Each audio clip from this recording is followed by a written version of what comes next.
that cohabiting is not the right way. Yeah. Yes.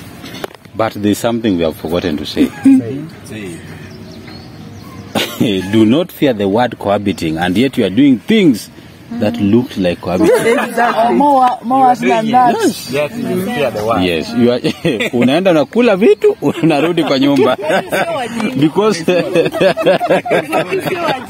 yes. So cohabiting is not good. If you want to get married, follow the right channel. Don't enjoy the fruits before you are legally married. In as much as we are trying, it's not easy, but it is the right way. Yes. And I don't believe that you cohabit to learn someone. These are the excuses too. Yes. These are the shortcut. I don't agree with that. On behalf of all those cohabiting, we are very sorry. Mtutafutia Attorney General bwana. We legalize those things. Yeah. Anyway, on my side,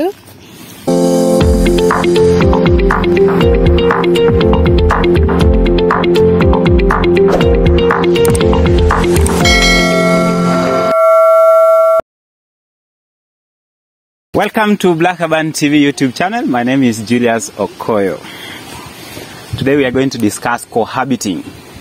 According to 2014 amendment bill, Kenyan Parliament wali change kwamba staying with someone for 6 months does not qualify you to be someone's wife or husband.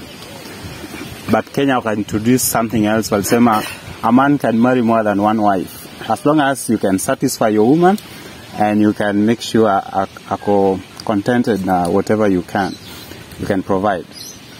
Like in this year 2023, court ilisema cohabiting is not classified as marriage in Kenya.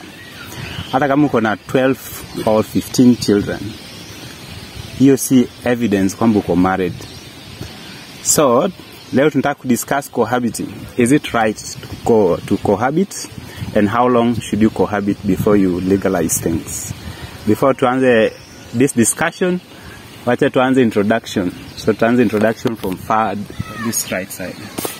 Hi guys, Avin Ochieng Dire is my name. Karibuni sana. Hi guys, my name is Cliff. Welcome to Black Urban TV YouTube channel. Kindly subscribe. hello guys, it's your girl Ingwil. Subscribe, share, comment, like. Press on that notification bell for more videos. Hi guys, this is Pudo. Welcome to Black Urban TV. Kindly share, subscribe, and comment. Hello, Lydia. I welcome you to Black Urban TV. Hope you enjoy our content. You're allowed to criticize as well, so that we also learn from you.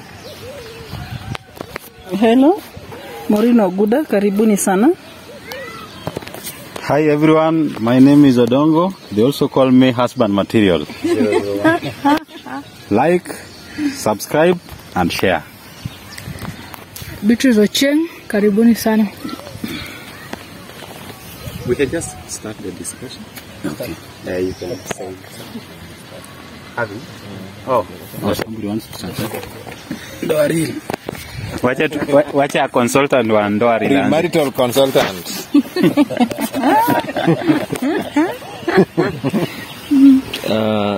What is the question again? Is cohabiting right? But first of all, umai cohabit. That is personal though, but I'm not afraid to say I've not. All right. Now, is cohabiting the right thing to do, and how long should you cohabit before you marry? In case it is right. It's right.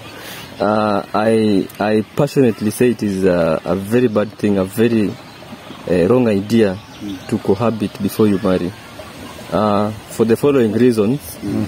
Number one, it is a shortcut to marriage. Marriage is a long-term thing that you need commitment. Marriage is protected by a covenant. You realize in cohabiting, there is nothing binding you. Somebody can live at will. That means someone can take advantage of you, get what they want from you, then they take off. Number 2, in biblical principles, which I ought to have started with, it is against God's design for marriage. For those who love the Bible, you can go and check Hebrews 13 verse 4. It says marriage should be honored and the marriage bed should not be defiled.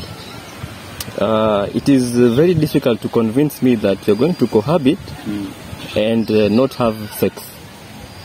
Okay. Yes, unless you're castrated.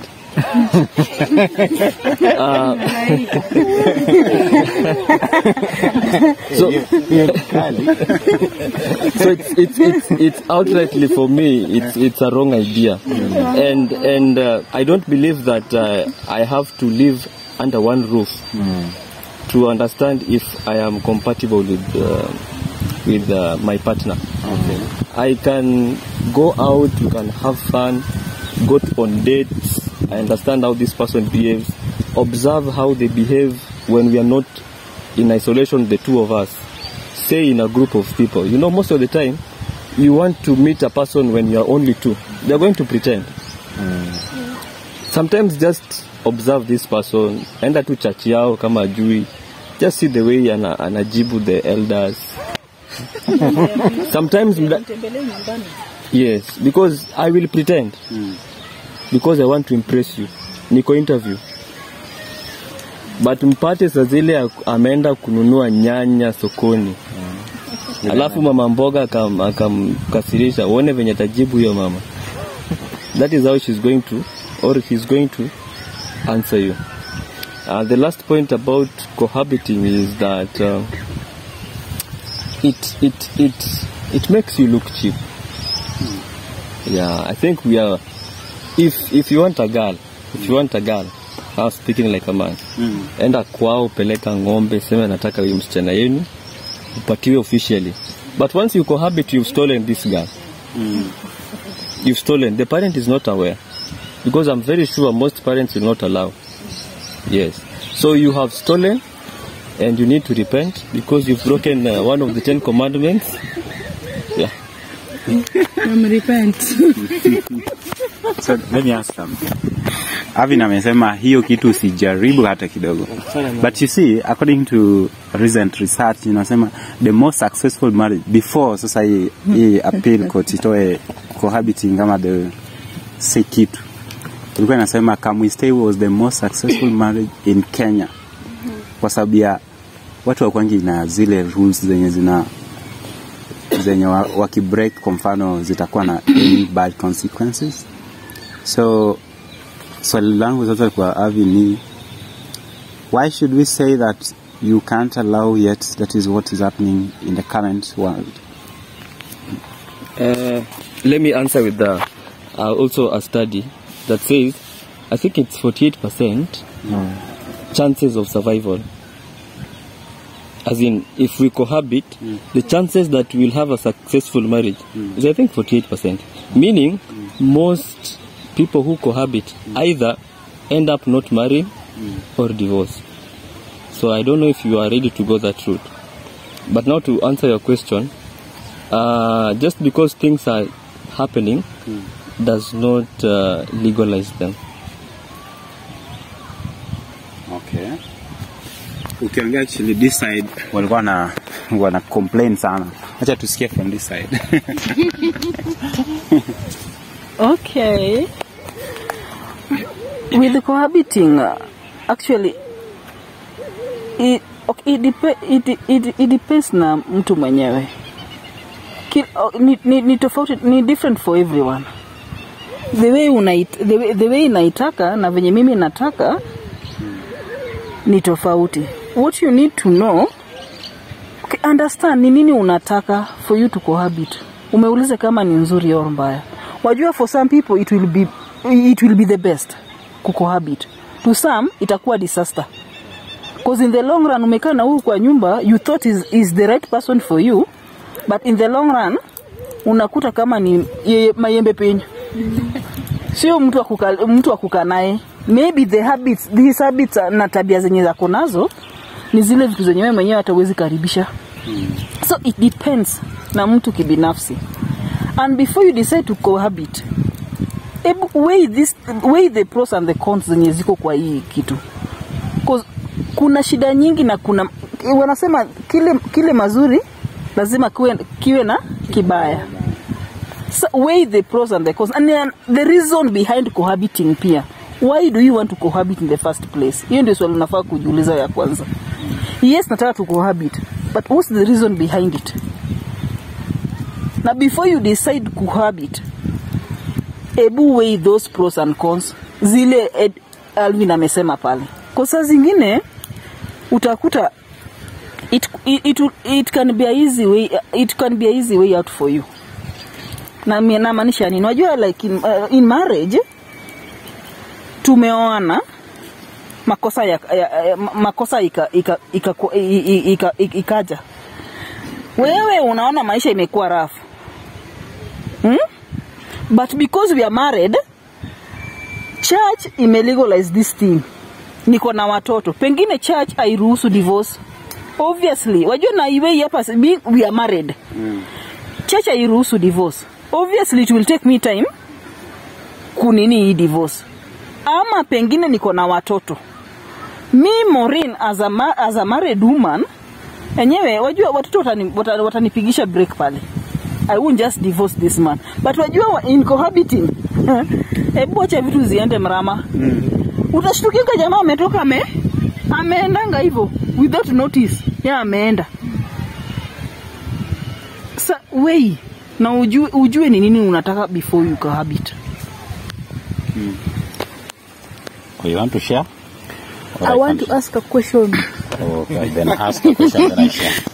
Before we continue, maybe somebody just define cohabiting, and maybe if it is the same as come we stay, or they have two different meanings. Just to be clear on this, cohabiting, come we stay.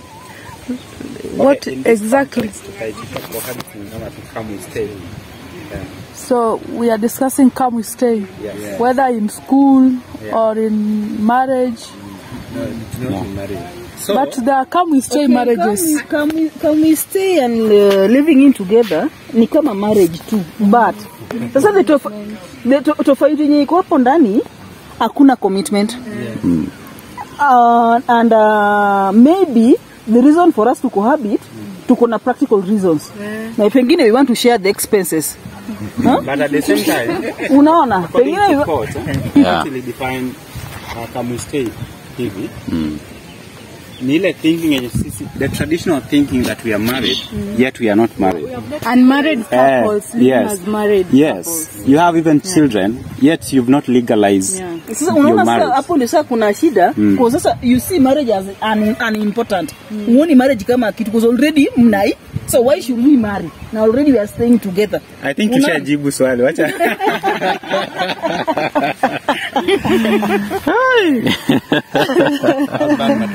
001.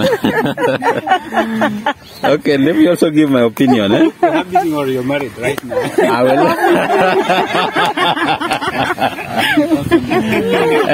That's possible now. Yes. I think this is a good topic.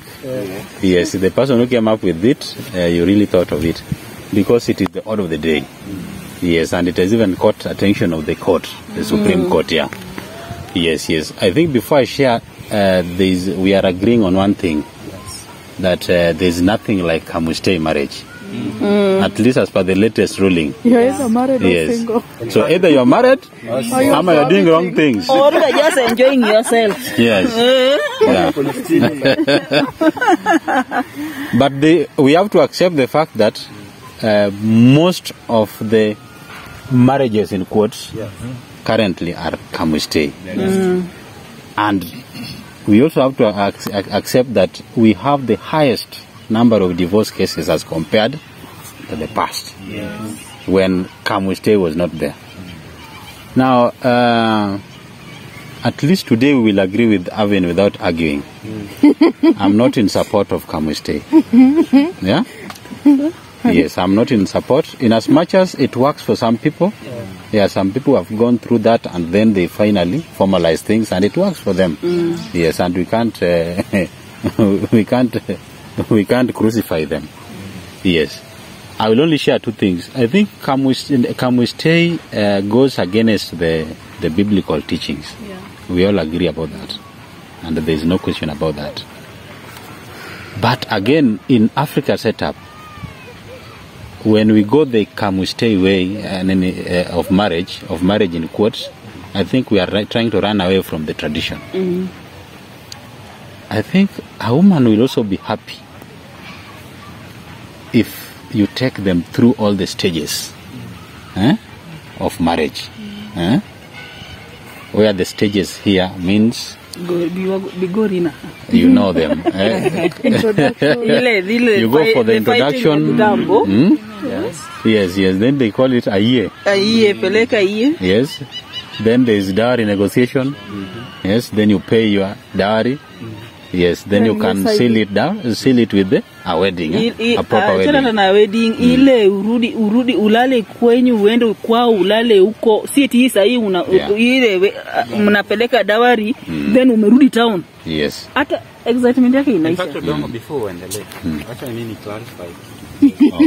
Then urudishe. So that tuseme hii ni ku clarify.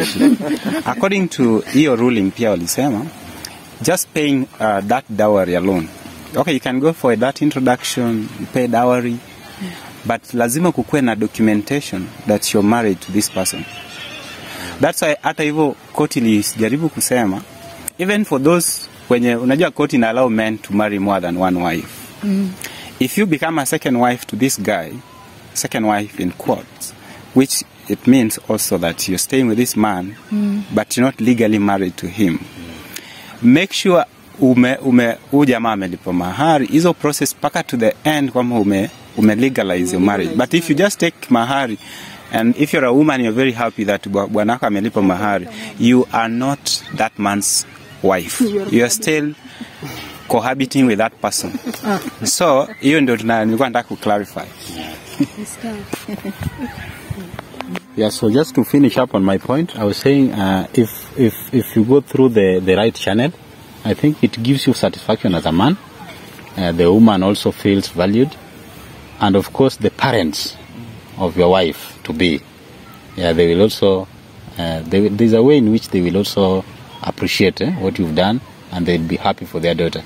You know, people behave as if one day they will not be on the other side.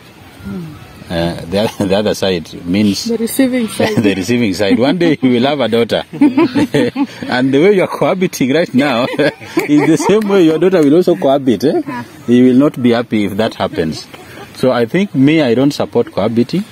Even if it works for you, you should thank God, but don't cohabit for long. At least formalize things so that you move from cohabiting to official marriage.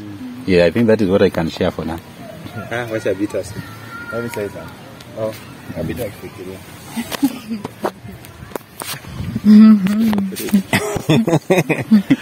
I like history. I read somewhere about some great man, how he met his wife. He spot a wife, a potential wife, akatuma his aunties, wakaenda wakamfanyia the background checks. Talked about in our second video. After aliona the qualities ziko sawa, they went ahead, did the marriage, wakapitia all the processes, wakafanya wedding. In modern world, in urban world, I think over 80% of current marriages are just not legal. Yeah. Whoever the person you have right now as your partner, huyo mwenye una cohabit na yeye, huyo mwenye maybe uko na yeye in a relationship. Hata si yule mtu ulikuwa na wish kwa. Yeah, so things have changed, but just as my colleagues have said, it doesn't mean that if you normalize something, it is right. Yeah. Wrong will always be wrong. According to the rules the laws of the land, you are only married if you have a sworn-in affidavit showing that you are married. You've sworn with your partner, and you are only married and or if you have a marriage certificate. All those other things we are doing are wrong. So just make sure mwanze kufanya corrections na msome Biblia pia. Uzuri, we have a father who is forgiving, a God of chances. So anaweza kukupea tena chance nyingine, umwambie Mungu Baba, nimekosea, nimeishi na huyu mtu miaka 5, tuko na watoto 3, lakini ningeomba nisamehe na niweke vitu zikiwe laini. Yeah. So the point here is cohabiting, come we stay, is not right at all. But atumaanishi sasa acha huyo mtu uko na yeye juu mna cohabit. No, just try to do things the right way and everything will just be fine. Hey. Oh.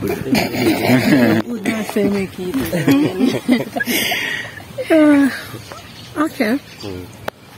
Cohabiting, in as much as everyone is against it, we are all against it, is not right. But we should just accept the fact that it's something that's happening. And in as much as we are against it, killing it or getting rid of it is not going to be that easy.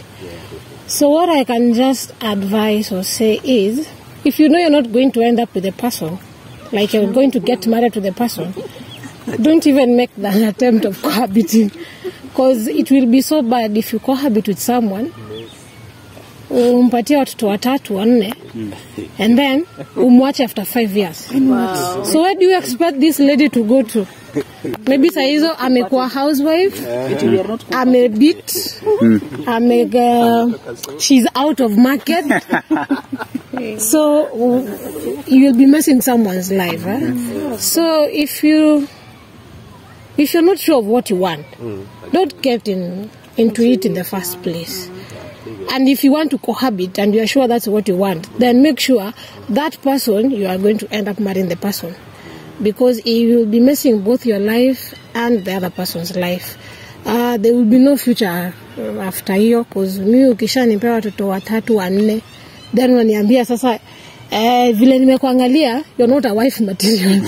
And yet you've been with me for 3, 4 years. Now watoto 5. So and then what kind of life do you expect these kids to have? Because if you want to kill the cohabiting, watoto already waliona the kind of life father and mother walikuwa naishi.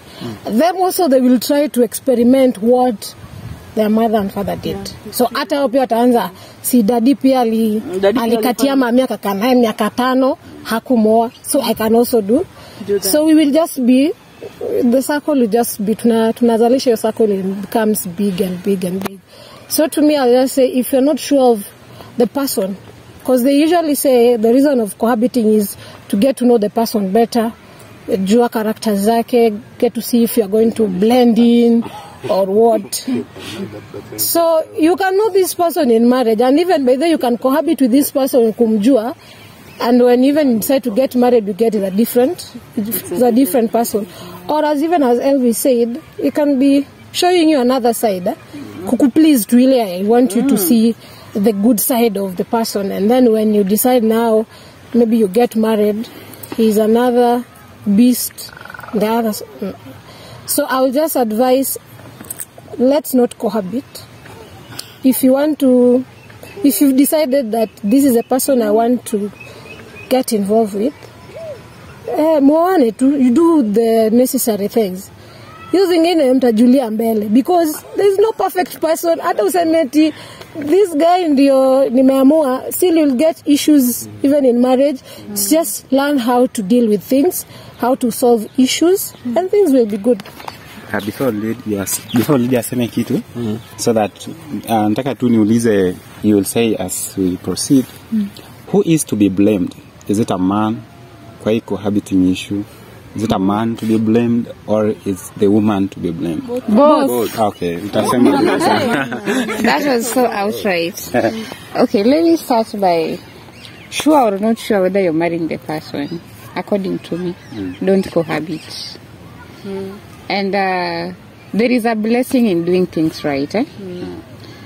Another thing, already we have a broken society. It is already broken.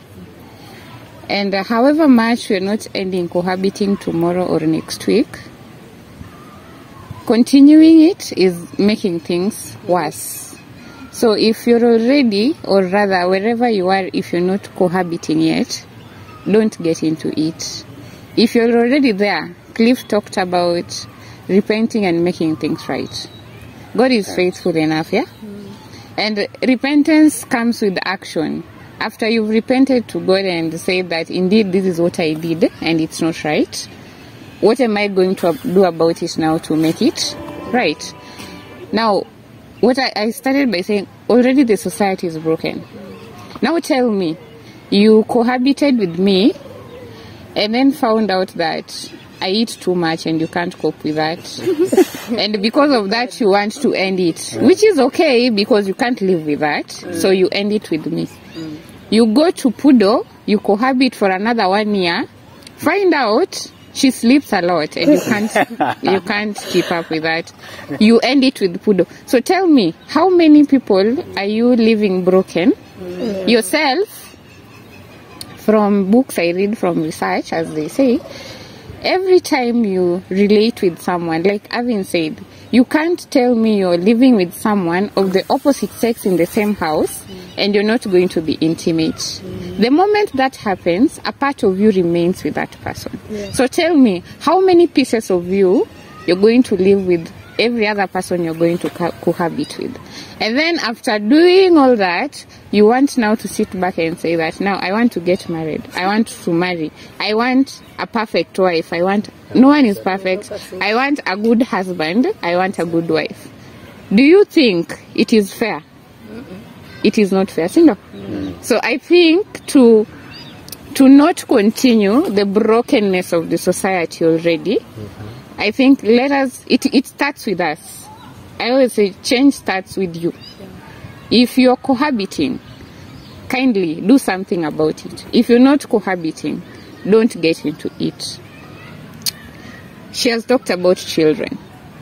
Look at how the children that are being raised today, if you leave alone discipline and any other thing, morally, emotions, speak of emotions. Why are people depressed? Because we come from families that don't address our needs. Simply because daddy and mommy are just in a contract. There is no commitment. Nothing is binding us. Once our contract ends, we go our way. So who is hurting? The children are hurting, right? And because they are hurting from whatever they are seeing, what is the result? Another hurting generation, creating another hurting generation. So it starts with us. However much it is a fact we can't deny, it starts with us. We end it, or if we don't end it, of course it continues. And I would end by saying, it is not the will of God. Yeah, so let us just live a life that glorifies God. And by that, we are going to get all the blessings that we need. Amen. There's a quote, there's a statement that crowns what she said. How many frogs will you kiss before you kiss the prince?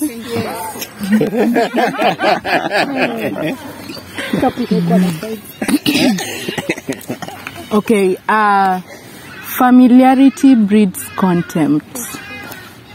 You are two people living in the same house in the name of cohabiting. We used to say this thing as tukiwa university. Kwa tunasema, a Rome's goes to yes nas. Like, I met her and she accepted me. And now you moved in together. Sindio? Venye lisha kukubali. Okay, I'm looking at it in this angle.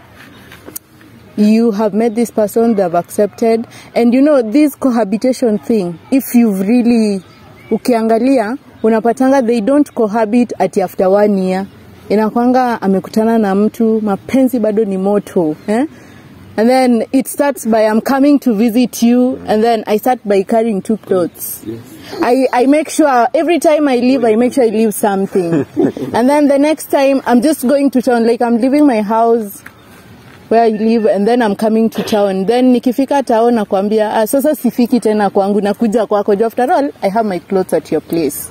So I'm coming to your place. And then before we know it, I already have the key to your place. Like, I'm living there. I'm technically a tenant there, just like you.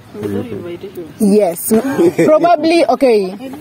Yeah, it's always without invitation, actually, because it's something you're doing so gradually, and then you're becoming used to it, and then now we cannot do without it. And then you start enjoying the benefits of it. You know, so I actually feel that some of us are cohabiting because we're enjoying the benefits of it. Not because we really love this person, or we can really go out for this person or what. Because sababu anapika sapa.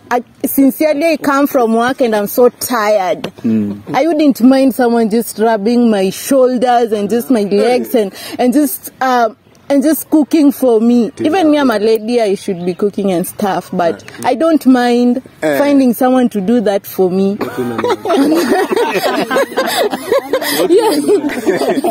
I don't really mind someone doing that for me. And you know, someone would argue that maybe a house help could do that. But then now this is someone you're even intimate with. You know, that's an added advantage. So you can imagine you become too comfortable in it.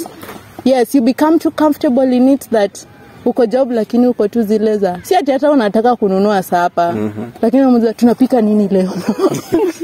Yeah.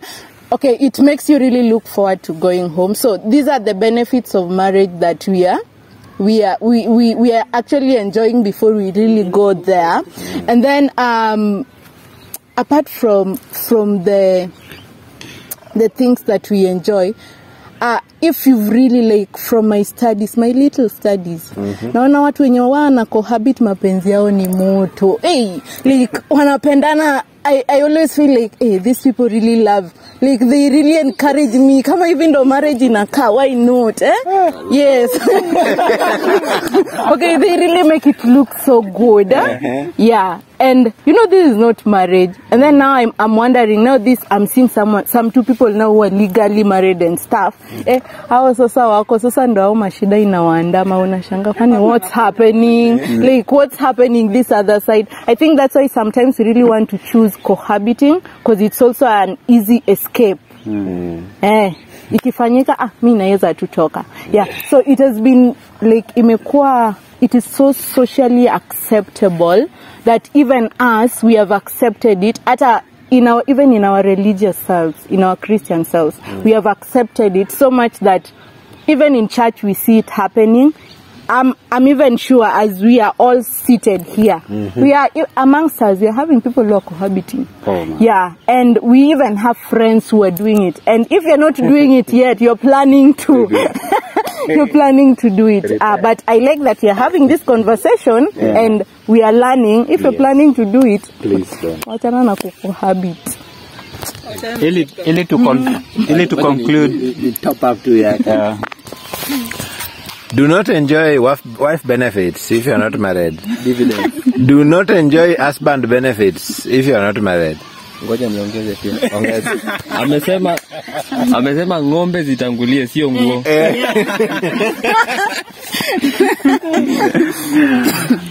This is Black Urban TV. Tunaenjoy tukidiscuss. Leo tuko Tourist Hotel Homa Bay. Make sure to subscribe, like, endelea kutufollow. Now, the main reason modern relationships yenye watu wengi wanatoa ya kucohabit, the main reason is ili ni understand the partner mwenye niko naye. Kandi kila mtu comment kama cohabiting is the best reason ama it's the worst reason, whichever reason ya ku So I give away. Kwa sababu anaweza sema point yangu. Okay. This one I learned, whatever I'm going to say, I learned from the CEO and founder of Undoa Real. There's nothing as knowing someone when you're living together. Because when you stay together, your stay is clouded by so many things. Yeah. hata kama huyu mtu ni mchoyo, na ukiona tu design yenye anakupatia nayo sexual satisfaction, uchoyo inapotea. Huoni uchoyo. Because you are already benefiting from what you unafaa benefit nayo mkioana. Yeah. So hata kama ni mtu mwenye ako temperamental, ukikumbuka tu, hey, Utanyimwa. So there's nothing as knowing someone when you are staying together. If you want to know someone you will wish to marry, know that person from their home, ama from her house, or from his house. Emotions are very bad. They are good and bad. They are bad when you want to know someone, and they are good when you want to enjoy moments. He has said part of what I wanted to say, but Learning from the best. what exactly do you want to know from this person that you cannot know hapa nje? Ni nini hiyo imefichwa ndani ya nyumba yenye haiwezi fichuliwa hapa nje? Unajua tu ndani ya and also when you're preparing for a job interview, normally you're advised to do a background check. What are the core values of this company? What do they believe in? What is their history? You don't go into that company as an intruder until you're a spy. I want to know about, say, tourist hotel. No, you go and Google, ask a few friends, just get tourist. So that is what you need. Ndani ya tourist sasa ndio uanze kujua. Utapigwa rungu. Okay, on this issue, I think we just use it as a scapegoat. Yes, it's a scapegoat because you want to know someone. I'm sure most married people, I am going to use my parents for instance. I still hear my father say things like, hey, manoma mawe manotimo. Oh, okay, sorry. Like, is that what your mom, is that what she did? Like, he's still surprised about these things, some other things that and they've lived for 25 plus years. Yes, so, imagine. you can imagine, anauliza hizi swali at this moment, yet they've lived that long. So, hakuna hiyo ni kujidanganya. You will know someone. I know, okay, most of us will argue that there is character and personality. Most of us will argue that unajua kama siko karibu na yeye siwezi jua character zake and stuff, vitu kama hizo. And I believe that, you know, I think sometimes we forget kidogo. You know, with character is things that I can adopt in my environment. Like, I come here, I'll behave in a certain way because that is how I found this place. But you know, a personality is inborn. Like, it's from the roots. Someone will look at you and will say, this is someone who has a very bad heart. Like, yeah. Ama mtu atamwangalia aseme, this lady looks like akona macho nyingi sana. Like, you know, you will see someone for, like, utawaona, no matter how much they want to hide that personality, you will always, because it's something that will never run away from them. It will be everywhere with them. But for character, tunaweza feature. Like, for character you can hide. So it's up to you who is planning to marry someone, who is seeing a flower somewhere and they want to pluck that flower from the owners of the flower. It is up to you to do the right thing and in the right way. And I believe we are all Christians here. We are reading the Bible if we have not read already, and we are unlearning and learning new things and relearning so that we make better decisions in the future. So tuachane na story ya kucohabit. Yeah. Erokamano. Tunaenda tu hiyo. What was the question again? Question ni, watu wanatumia kucohabit kama excuse ya kuelewa watu wengine. What's your comment? To me, there is no day you will know Pudo, the whole Pudo. This woman, yeah. There is no day. And then one thing, as ladies, we can give you what you want to see or what you want to know.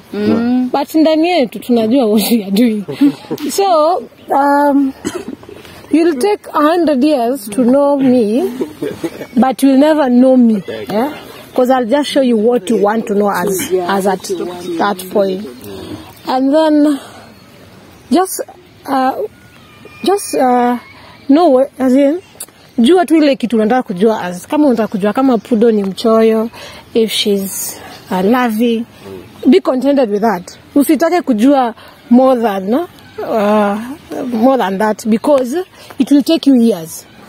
Jua ile kitu unataka kujua as at then. These other thing, if it is not important, achana nayo. If it's not going to benefit you, achana nayo, because it will take you years wanting to know what is this woman thinking about, what is she planning to do next, because as we are good at pretending, we can pretend and we can hide things. So Mimi, it's just We can plan. we can plan. So to me is cohabiting, if it's a way of wanting to know who I am, if it's an excuse, that's and then let's not try things that maybe our parents did, because now they did it. We also want to experiment. Maybe to them it worked. Actually, ukiangalia like families za kitambo, to them worked, because you can get they're still living together till date. So you don't go saying, because my grandfather tried it and it worked well for him or the family, now you want to try as well. These things are different. And then this generation to Kosaizi, two people when they come together, Kaukijua, these are two people from two different backgrounds. You have different characters. You are brought up differently. So there is no day you are going to think the same. As in Sasa to Kaichini, me and Elvis now we want to think the same. No, we will have things that we differ in. Maybe what he likes is not what I like. What I hate maybe to him is what he likes. So please, let's not try cohabit. Let's not use that knowing me should be a reason for us to cohabit. It should not. And if you are planning to cohabit, I think some of us should leave our contacts so that these people to come for behind the curtains consultations, so that we can give more and more, because this thing for someone to understand, if someone who has been doing it, for someone to understand it, it's not a one-day thing, or it's not going to be, maybe the way I'll explain it to someone, haitaingia. Maybe the way Dr. Odongo will explain it, inaweza ingia kwake. So I think in as much as we are discussing this and we are giving room for the comments, there's those people who don't want to comment there because they don't want anyone to know that they are either experimenting it or they are planning to experiment it. So to I would suggest we do like a phone number or something. So in as much as we are sharing this to everyone, for those who are wako shy or wanaogopa to express what they are going through, they can also get a platform to share as well. Thank you. Okay. The contact will be down there in the comment section. Just to answer the question, my opinion, it is because we fear commitment that we are taking shortcut. So let's not sugarcoat things. Tukue tu outright. Mimi naye nataka kuoa lakini sina pesa ya mahari. Wacha tu nichukue huyu msichana nikae naye kwangu. Mimi msichana nataka kuolewa lakini okay, not even sina. Miaka zinaenda and maybe waiting for this guy to do all the legal processes. Zitapata kama biological clock imetik red. So wacha tu tuingie. So in short, we fear commitment, and because it is working for next door neighbor, should not be the reason you're doing it, because your story is not their story.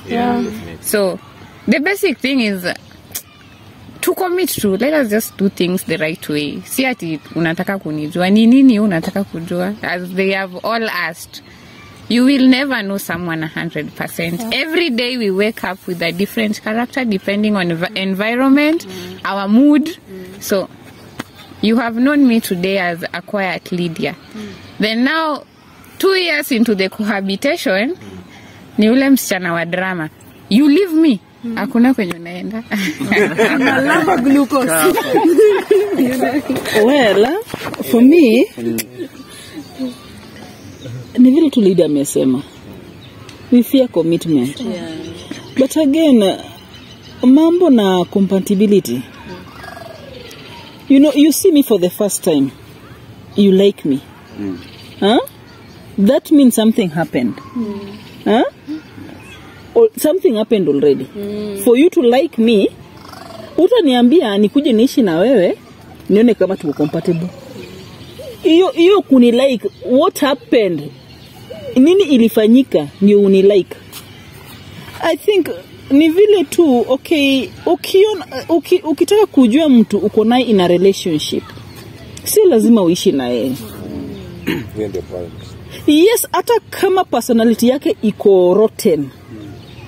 Yes, kuna wale wanazaliwa jauoro. Mtu ni jauoro tu, typically jauoro. Not that ni jauoro sababu ya kukosa institution, no.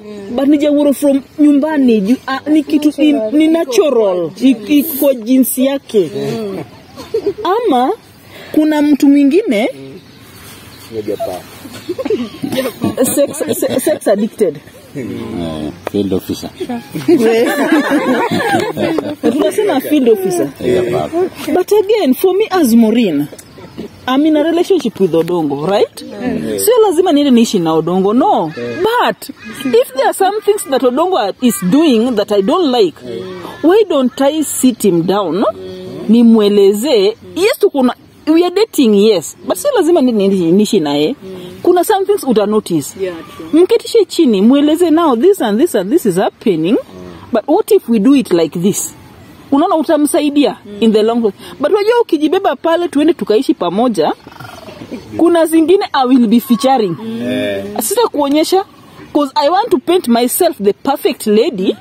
Juni, already the name Odongo, the name Dr. Odongo brought me there. I went there because of the name. Now I want to mark my territory here. Obviously, I'll paint myself the best girl ever. But in the long run, my friend, tutapigana vita pale. You can't keep it forever. Tutapigana pale kwa saa zingine, mimi ni mchafu kivyangu. Hata kitanda sijui nilitandika last when. But Odongo nilikuja kukuta Odongo naye. Ule msafi wa wasafi. Wajua sasa hapa naye atutaraim. Because wajua naye tumekaa pale, we were cohabiting, but because I was pretending. You never see these things. But now we have gotten used to one another. Tumezoeana. Now unasema nao tumekaa. Hakuna mali utanipereka. Because already you are seeing the marriage as an important thing. Uoni aja sasa tunitoroke nirudi kwetu tena niishi kwetu. Sitatoka, mimi nakaa na wewe, nakaa na. Then the problem inatokezea, city accident, mimba inatokezea. Already you mna cohabit, but yes, at some point you are careful. But again, in the process pia you una scene here. Because unasema you are fornicating in the first place, then and again unasema baby I will withdraw. Wajua unazimwaga nje na biblically it's not right. Wajua unafanya makosa hapa. Ama mtoto ametokezea. Mtoto ametokezea. What will we do?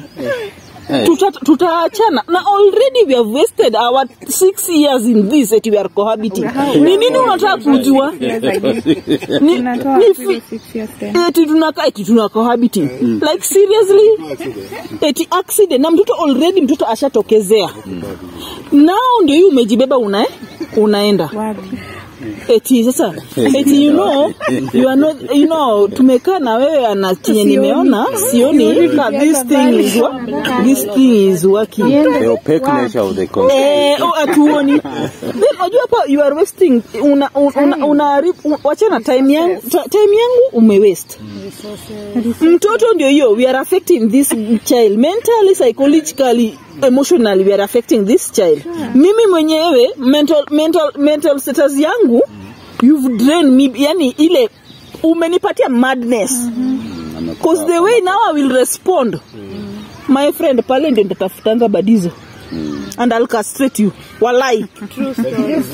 Because that stress it. Imagine my time, my energy, the commitment to make in the name of cohabiting. But when you mna cohabiting, 1 year inapita, 2nd year inapita, babe. Pesa bado haiko. Tukae tu. The 3rd year hiyo ndio hiyo inapita. The 4th year inaingia. Basi sasa wajua ukiota story ya marriage, because already wajua he has gotten bored of you. The boredom imeingia. Kwa sasa kuna tabia zingine pia hazikufurahishi. Na already ameanza kuona Beatrice mwingine tena outside. Now wajua mimi naye wajua nimekuja nimeketi pale nimejishika super glue. Already nimeanza kujiachilia. Hata bra nimesahau kuvaa. Sasa hiyo ndio hiyo. Soldiers have fallen. Ama hata kupaka mafuta mimi mwenyewe nijipake mafuta sura sasa because already tumezoeana. But now the guy is getting bored with this. Anaanza kuona nani? Anaanza kuona Bito somewhere. Biti ako presentable. He's the kind of girl he was anahitaji kwa maisha yake. Not realizing that this guy yeye mwenyewe mna waste time yenu. Why don't you just decide hapana hata kama pesa haiko but you like this girl, you love her. Amua tu nyenyewe mimi naye nataka kukaa na wewe but ni hivi na hivi na hivi na hivi. So can we do this ama hiyo tutafanya baadaye. Actually siendi mbali.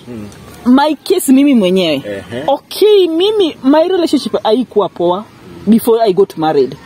The man I was supposed to get married to mambo hazikuenda vizuri. But now the time I got married, actually I got married because of vitu zenye zilifanyika. Was again now in the environment pia ilikuwa hostile. The family wako wanyanek. At 24 ujaleta mtoto, chakula unakula, kazi haiko, umehustle Nairobi, pesa haiko. Unarudi nyumbani. Sasa now you are getting married, but you are getting married to this guy, si tu unampenda. But the situation imefanya nini? Imefanya you enter into this marriage. Actually ilikuwa ni kama stay. The cohabiting sasa mnaongelea. But in the 2 years down the line, siti hakuwa naweza kulipa dawari yangu. No. Ilikuwa but ni mimi I was the problem. I don't have a family. Watoto wetu ni wadogo. And now nikikumbuka nimestruggle mimi mwenyewe tusomesha mimi myself. Sasa naona tena mzee anataka kubeba ng'ombe apeleke mtu aku struggle for me. Unaona kenye ilikuwa inaleta shida sasa, inaleta hii cohabitation sasa. Unamwambia no, just piga relax my friend. Hata hakuna haraka. My brother bado anaso. Wacha amalize even though hata kunisomesha but is still young because mimi ndio namsomesha, but wacha asome amalize then upeleke nini? Upeleke dawari. Unaona yangu I had a reason kwa nini tuna cohabit. Si haikuwa eti tunapimisha unga hapa. No, but what took me there? We have reason. The stresses I went through. Genuine. The stresses I went through ndio ilinipeleka wapi? So before you venture into this, analyze, understand why you want to do this in the first place. Usifanye tu cohabit. Unajua kuna wengine wanafanya cohabitation sio kwa kupenda kwao, but there are some reasons inafanya. But ikuwe serious, si ile kucohabit sasa wewe naye libido umekuweka pale. Hiyo ndio imekupeleka or you are avoiding expenses. Unaona sasa nyewe wacha nimchukue tu juu anafanya kazi, mimi nafanya kazi, we share the rent and mambo na chakula. Or unataka kuenda out, unasema mambo na kuenda out, hebu tusiishi pamoja. Let's just do these things, see? Because you are avoiding these expenses. Sasa be realistic. Have a reason for you to cohabit. Kuwa na reason behind that cohabitation. If you have to. If you have to. Yes. Lakini tu unajibeba saa hii leo tu eti udongo, jina ya udongo, daktari na gari nimeona umesimamisha pale tunaenda kucohabit, my friend. Hadi nyo kiful mabati. Suruali hapana. No. In a nutshell, we have all agreed that cohabiting is not the right way. Yes. But there is something we have forgotten to say. Do not fear the word cohabiting, and yet you are doing things that looked like cohabiting. More worse than that. Yes, you are, unaenda unakula vitu unarudi kwa nyumba. Because yes. So cohabiting is not good. If you want to get married, follow the right channel. Don't enjoy the fruits before you are legally married. In as much as we are trying, it's not easy, but it is the right way. Yes. And I don't believe that you cohabit to learn someone. These are the excuses too. Yes. These are the shortcut. I don't agree with that. On behalf of all those cohabiting, we are very sorry. Mtutafutia Attorney General bwana. We legalize those things. Yeah. Anyway, on my side, I don't believe that cohabiting will make you know someone. And I also want to believe that if you want to marry, you must have planned for it. You know, I will take dowry, I'll go for introduction, then I'll be given the wife, or I'll be married to the husband. So let's plan and involve God. God's grace is sufficient. He will take you through the process without cohabiting, and you'll have a happy marriage. Amen. Mungu atatusamea sisi wenye tuna cohabit lakini. I think tutakuwa na part 2 ya hii discussion ili to discuss if you can decide to marry someone, to legalize your relationship because mtu maybe amepata mtoto, vitu kama hizo. Lazima to discuss part 2. But so far anonymously watu wamesema cohabitation no. But at the same time let's kwa hii discussion tume define marriage kama it's a progressive class of learning. Also kwa wanaume wenye wako hapo nje, if you know kuna chemistry kati yako na huyo mtu mwenye umelike, do it kama venye watu wa biashara wanafanya. Take risk. Au mtu legalize vitu zikiharibika mbele, you have a reason. So don't have a reason. Okay, have a reason to marry someone, but don't have an excuse to cohabit with someone. Yeah. That is take. Yeah. So kwa sababu Avin anaenda far, tuweze endelea na hii discussion, tutai proceed next time part 2. Part 2 loading. Yes. And kwa wale wasichana, just to let the women know, if you're cohabiting with someone, hebu jiulize consequences ni gani in case that person amekuacha, kwa sababu koti pia imesema hatutaki cohabiting. Sasa utaenda wapi? Na hata kwa mwanaume mwanaume Anarudi kwenye kama wewe ni Saa zingine ulikosana na kila mtu kwenu ndio. kuna watu wamecohabit for 40 years. Okay. Where will you go? For 40 years. Yes. That's madness. Thank you guys. Make sure to follow, subscribe. Thank